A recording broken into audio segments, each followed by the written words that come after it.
ابا سکرات میں مبتلا تھے، انہوں نے ایک بسکٹ منگائی کھانے کے لیے، آدھی بسکٹ کھا کر کے مر گئے تو آدھی باقی بسکٹ جو بچی وہ بھی وراثت میں تقسیم ہو گئی۔ سلف اس معاملے میں اتنا احتیاط کرتے تھے۔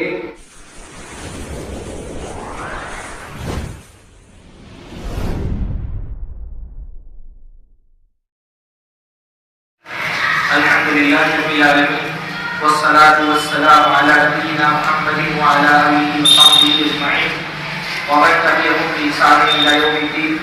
أعوذ بالله السميع العليم من الشيطان الرجيم من همزه ونفخه ونفثه، بسم الله الرحمن الرحيم۔ يوصيكم الله في أولادكم للذكر مثل حظ الأنثيين۔ سب سے پہلے ہر طرح کی حمد و ثنا، تعریف اور توصیف اللہ رب العزت کی ولایت اور ذمہ ہے۔ اس کی نعمتیں بے شمار ہیں جس کے انسانات تنقید ہیں۔ اللہ رب العالمین کی بے شمار نعمتوں میں سے اللہ تعالیٰ کی ایک نعمت ہے مال۔ مال اللہ تعالیٰ کی نعمتوں میں سے ایک نعمت ہے اور اللہ تعالیٰ کی آزمائشوں میں سے ایک آزمائش ہے۔ اللہ تعالیٰ نے دنیا میں ہم کو امتحان کے لیے پیدا کیا ہے اور دنیا میں بہت ساری چیزیں اللہ نے ہمارے امتحان کے لیے پیدا کی ہیں، اور انہی چیزوں میں سے جن کو اللہ نے ہمارے امتحان کے لیے پیدا کیا ہے ایک چیز کیا ہے؟ مال۔ اللہ نے فرمایا انما اموالکم و اولادکم فتنہ، تمہارا مال اور تمہاری اولاد تمہارے لیے فتنہ، آزمائش ہے، امتحان ہے۔ اور امتحان بھی کوئی چھوٹا موٹا نہیں، مال کتنا بڑا امتحان ہے اس کا اندازہ اس بات سے لگائیے کہ قیامت کے دن بندے سے جو 5 سوالات ہوں گے، ان 5 سوالات میں سے 2 سوال مستقل مال کے بارے میں ہوں گے، ہے نا؟ کیا سوال ہوں گے؟ 5 میں سے 2 سوال مال کے بارے میں ہوں گے نا؟ کیا سوال ہوگا مال کے بارے میں؟ ہاں، مال کہاں سے کمایا اور کہاں خرچ کیا۔ 5 میں سے 2 سوال مستقل مال کے بارے میں ہوتا ہے۔ یعنی اگر آپ قیامت کے پرچے کو 100 نمبر کا پرچہ سمجھ لیں تو 40 نمبر صرف مال کے بارے میں ہونے والے ہیں۔ اگر مال کے معاملے میں آپ اللہ رب العالمین کی نافرمانی سے بچ جائیں تو 40% آپ قیامت کے امتحان میں کامیاب ہیں، ہے نا؟ لیکن بچنا آسان نہیں۔ مال کا فتنہ اتنا بڑا فتنہ ہے، بہت بڑے بڑے لوگ جو نماز روزے زکات میں چھوٹ جائیں گے، نماز میں پکڑ ان کی نہیں ہوگی، روزے میں پکڑ نہیں ہوگی، مال میں پکڑے جائیں گے۔ یہ اللہ کے لیے فرمایا لکل امت فتنہ وفتنۃ امتی المال، ہر امت کا ایک فتنہ ہوتا ہے، میری امت کا فتنہ کیا ہے؟ مال۔ یعنی میری امت میں لوگوں کی سب سے زیادہ آزمائش اور سب سے شدید آزمائش مال میں ہوگی۔ بڑے بڑے لوگ حدیث میں آتا ہے نا کہ ایک آدمی آئے گا، نماز بھی ہوگی، روزے حج زکات سب لے کر کے آئے گا، ہاں عبادتوں میں کوئی کمی نہیں ہوگی، حاجی نمازی ہوگا، اس میں چھوٹ جائے گا نماز روزے حج زکات میں، مال جا کے پکڑا جائے گا، ہاں اکلا مال آتا، کسی کا مال آیا ہوگا پکڑا جائے گا۔ تو مال کا فتنہ بہت بڑا فتنہ ہے، اور مال کی آزمائش میں سے ایک آزمائش یہ بھی ہے کہ اللہ رب العالمین نے وراثت تقسیم کرنے کی جو ذمہ داری ہم کو دی ہے وہ ہم نے شریعت کے مطابق تقسیم کی ہے کہ نہیں تقسیم کی۔ حرام مال کے بارے میں جب ہمارے یہاں گفتگو ہوتی ہے تو لوگوں کے ذہن میں حرام مال سے مراد ہوتا ہے سود، چوری، ڈاکہ زنی۔ جیسے چوری کا مال حرام ہے، سود کا مال حرام ہے، ڈاکہ ڈال کر کے کسی کا مال لے لینا حرام ہے، جیب کاٹ لینا حرام ہے، ویسے ہی کسی کی جائیداد حرام کر لینا بھی حرام ہے، بہن کو جائیداد میں حصہ نہیں دینا بھی حرام ہے، چاچا پھوپھی کا کبھی جائیداد میں حصہ بننا نہیں دینا وہ بھی حرام ہے۔ ہمارے معاشرے کا یہ بہت بڑا مسئلہ ہے کہ وہ لوگ جو اپنی بہنوں کی یا کسی اور وارث کی جائیداد ہڑپ کر کے بیٹھ جاتے ہیں، نہ وہ خود کو گنہگار سمجھتے ہیں نہ سماج کو گنہگار سمجھتے ہیں۔ بہنوں کی جائیداد کو ہڑپ جانا یا دوسرے وارثوں کی جائیداد کو ہڑپ جانا گناہ ہے، ہو رہا ہے، یہ تو مسئلہ ہی ہے، لیکن اس سے بڑا مسئلہ یہ ہے کہ اس گناہ کے گناہ ہونے کا تصور بھی ختم ہو گیا۔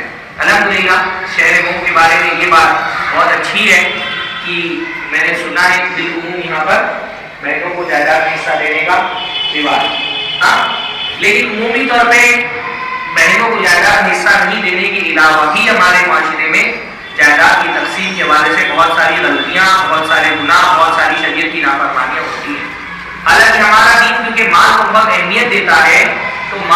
حوالے سے جتنے تفصیلی احکام ہمارے دین میں ہیں کسی اور دین میں اتنے تفصیلی احکام نہیں ہے نا.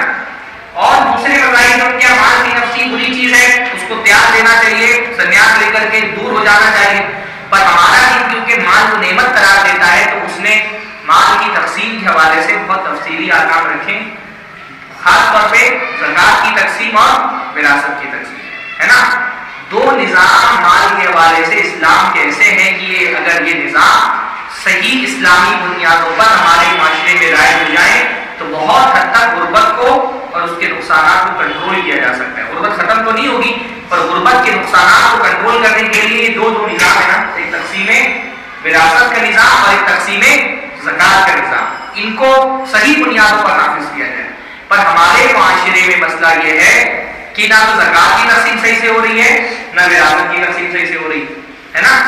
حالانکہ یہ معاملہ اتنا اہم ہے کہ ان دونوں تقسیم کے لیے اللہ تعالیٰ نے احادیث کو نہیں چھوڑا بلکہ قرآن ہی میں اللہ رب العالمین نے دونوں مال کی تقسیم کا نظام بتا دیا ہے. وراثت میں اس کو دینا ہے اور زکات اس کو دینی ہے نا. بیشتر اس کی تفصیلات آپ کو قرآن میں مل جاتی ہے, حدیث کی طرف رجوع کرنے کی ضرورت نہیں رہتی. پر ہمارے یہاں دونوں نظام طرف ہے. زکات کا زیادہ تر مال مدرسے والے لے کے چلے جاتے ہیں اور وراثت کا زیادہ تر مال لڑکے لے کے چلے جاتے ہیں. نہ زکات صحیح بنیادوں پہ تقسیم ہو رہی ہے, جو زکات کے اصلی مستحقین ہیں غربا فقراء مساکین ان تک زکات نہیں پہنچ پا رہی. میں یہ نہیں کہہ رہا کہ مدرسے زکات کے مستحق نہیں ہے, وہ اختلافی مسئلہ ہے, وہ اپنی جگہ پر, لیکن یہ بات تو کنفرم ہے کہ زکات کے پہلے مستحق کون ہیں, فقراء مساکین غربا, ان تک زکات نہیں پہنچ رہی. وراثت میں بھی یہی معاملہ ہے کہ وراثت کا بہتر مال لڑکے لے کے بیٹھ جاتے ہیں, دوسرے والدین تک کے مال پہنچ ہی نہیں رہا ہے. تو وراثت کی تقسیم کے حوالے سے جو غلطیاں ہمارے معاشرے میں ہوتی ہیں ان میں ان کا کچھ غلطیوں کی نشاندہی میں انشاءاللہ تعالیٰ آج کے مختصر درس میں کروں گا. مجھے مغرب تک کے بدی کلام پہنچنا ہے تو یہ مختصر صحیح درس رہے گا. سب سے پہلی بات ہے کہ وراثت کا تقسیم کا مرحلہ بہت اہم مرحلہ ہے. اللہ تعالیٰ نے جو وراثت کی تقسیم بتائی ہے قرآن مجید کے اندر, یہ کوئی بس ایسے ہوائی حکم نہیں ہے کہ مستحب ہے مانو تو مانو, نہیں مانو تو کوئی حرج نہیں ہے.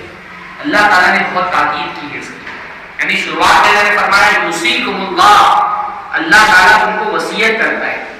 اگر اللہ تعالیٰ یوصیکم اللہ نہیں کہتا تھا, ڈائریکٹ اللہ رب العالمین فرماتا ہاں تو کوئی نزدیک تھی, کوئی حرج نہیں تھا. پر اللہ نے کہا اللہ وصیت کرتا ہے, یعنی حکم ہی نہیں, حکم کے لیے امر کا لفظ آتا ہے نا, امر میں تاکید پیدا کرنی ہو, کسی حکم میں تاکید پیدا کرنی ہو اس کو وصیت کہا جاتا ہے.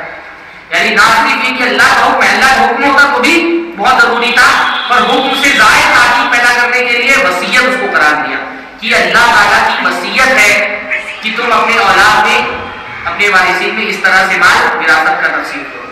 پھر بعد والے کا لفظ آیا فریضۃ من اللہ, یہ اللہ تعالیٰ کی طرف سے فریضہ ہے, یہ اللہ نے فرض کیا ہے, یہ حصے اللہ تعالیٰ نے طے کیے.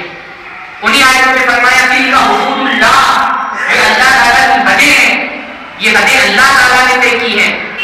آگے فرمایا جن حدوں کو توڑے گا اللہ تعالیٰ اس کو جہنم میں ڈال دے گا اپنی شامل کے لیے. تو وراثت کی تقسیم کو معمولی نہیں سمجھنا چاہیے, اور بنیادی وراثت کا علم ہر مسلمان کو ہونا چاہیے.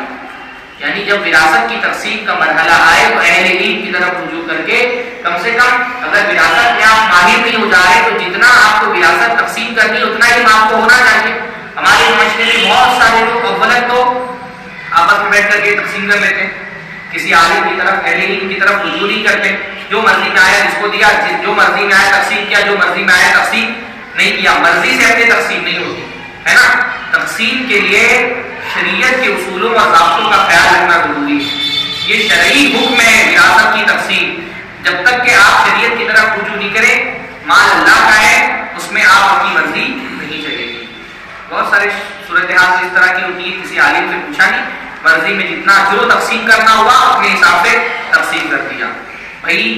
اور اچھا یعنی صورتحال بعض مرتبہ یہ ہوتی ہے کہ شریعت کے خلاف تقسیم ہو رہی ہوتی ہے اور جا کر کے سمجھایا جائے کہ بھائی شریعت کے خلاف ہے اس طرح کی تقسیم, تو لوگ بولتے ہیں ہم کو نہیں ماننا شریعت کیا ہے, ہم کو نہیں پتا شریعت کیا ہے, ہمارے یہاں ایسا ہی چلتا ہے. یعنی ہم لوگوں نے اسلام کے خلاف ایک دین بنا لیا ہے نا, اس دین کا نام ہے ہمارے یہاں. ہاں لوگوں سے بتایا جائے کہ شریعت میں حکم ہے تو بولے کہ ہمارے یہاں لیگل ہے.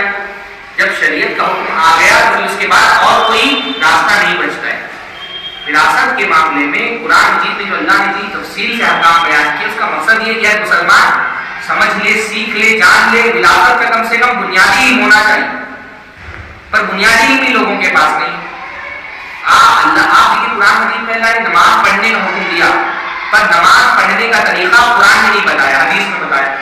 حج کرنے کا حکم دیا، تو حج کرنے کے جو طریقے ہیں مناسک وہ حدیث میں بتائے، لیکن فرائض جو ہیں، جو علم میراث ہے، وراثت کی تقسیم، وہ اس کا بیشتر حصہ اللہ نے قرآن حدیث میں رکھا، کیونکہ وراثت کا معاملہ ایک ایسا معاملہ ہے جس کا تعلق معاشرے کے ہر طبقے سے ہوتا ہے، چاہے بچہ ہو، چاہے بوڑھا ہو، چاہے جوان ہو، ہر کسی کو وراثت میں حصہ ملتا ہے، حتیٰ کہ ماں کے پیٹ میں جو بچہ ہے اس کا بھی وراثت میں حصہ ہوتا ہے۔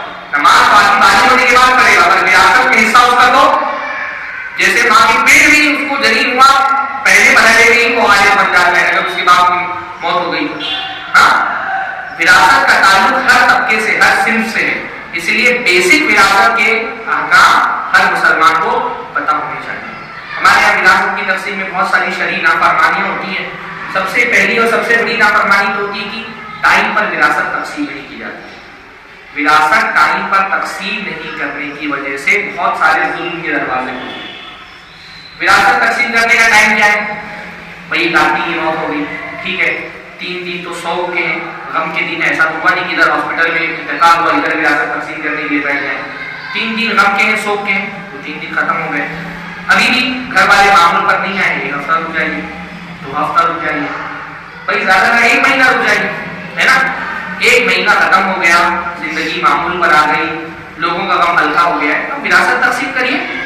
ہاں، کیا چیز مانے ہیں 1 مہینے کے بعد وراثت تقسیم کرنے پر؟ عجیب سا مزاج لوگوں کا بن گیا ہے، 2 3 نسلیں گزر جاتی ہیں، وراثت تقسیم ہی نہیں ہو رہی۔ جو بیچارہ بارش سے بعض مرتبہ اس کو ضرورت ہے پر اس کا مال پھنسا ہوا ہے، بعض مرتبہ ایسا ہوتا ہے کہ وارثین میں سے کوئی ایک وارث پوری پراپرٹی لے کر کے بیٹھا ہوا ہے، دوسرے وارثین کو کچھ مل ہی نہیں رہا، ظلم کے راستے کھلتے ہیں، وراثت ٹائم پر تقسیم نہیں ہوتے۔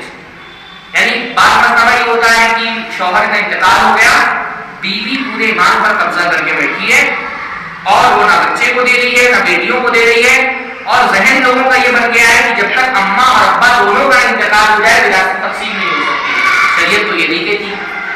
بہت سارے معاملات میں بعض مرتبہ ایسا ہوتا ہے، بڑا بچہ ذمہ دار ہے، اس کے بچے ہو گئے، اس کو پیسوں کی ضرورت ہے، لیکن اماں کی اب تک باحیات ہے، تو جب تک اماں زندہ ہے وراثت تقسیم نہیں ہوگی۔ عجیب سا مثال ہو گیا بھائی، آدمی کا مر گیا، اس کی بیوی کا مال میں 8واں حصہ ہے، 8ویں حصے کی وہ مالی تو اس کو 8واں حصہ نکال کر کے دے دیا جائے، باقی وارثین کو ان کا مال دے دیا جائے۔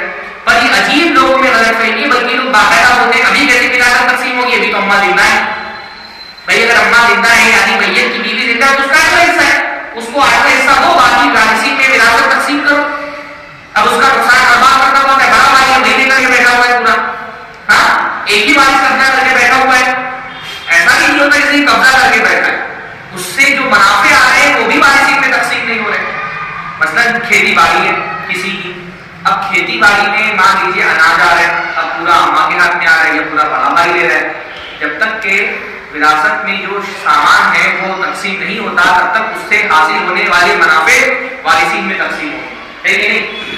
بھائی گھر ہے، وراثت میں ملا تھا، ابھی گھر تقسیم نہیں ہوا تو گھر کا کرایہ ایک آدمی کے لیے نہیں لے سکتا ہے، سارے وارثین میں اسی حساب سے تقسیم کرنا پڑے گا جس حساب سے ان کا حصہ بن رہا ہے، پر اب کوئی نہیں رہے، اکیلے والدہ ہی لے رہی ہے، پورا بیوی پورا لے رہی ہے، کھیتی باڑی ہو رہی ہے، اناج پورا وہ لے کے بیٹھ رہی ہے، گھر ہے کرایہ پورا وہ لے کے بیٹھی ہوئی ہے، تو وراثت تاخیر سے تقسیم کرنے میں نقصان ہوتا ہے۔ خاص طور پہ ایک آدمی کو ضرورت ہے، میں نے بہت سارے معاملات میں دیکھا، دوسرے والے بھی چھوٹے پر ایک لڑکا بڑا ہو گیا ہے، اس کو اپنا گھر بنانا ہے، اس کی فیملی بڑی ہے، یا اس کو اپنی بچیوں کی شادی کرنی ہے، یا کوئی کاروبار شروع کرنا ہے، اب اس کو پیسوں کی ضرورت ہے پر وہ مانگ نہیں رہا، اور اگر بیچارہ مانگ لیتا ہے تو لوگ اس پر تانا کسنے لگتے ہیں کہ تم گھر توڑنے والے ہو۔ باقاعدہ یہ بات کہی جاتی ہے، وارث اگر اپنی وراثت مانگ لے تو پہلے تم گھر توڑ رہے ہو، بھائیوں میں درار ڈال رہے ہو، لالچ کی وجہ سے۔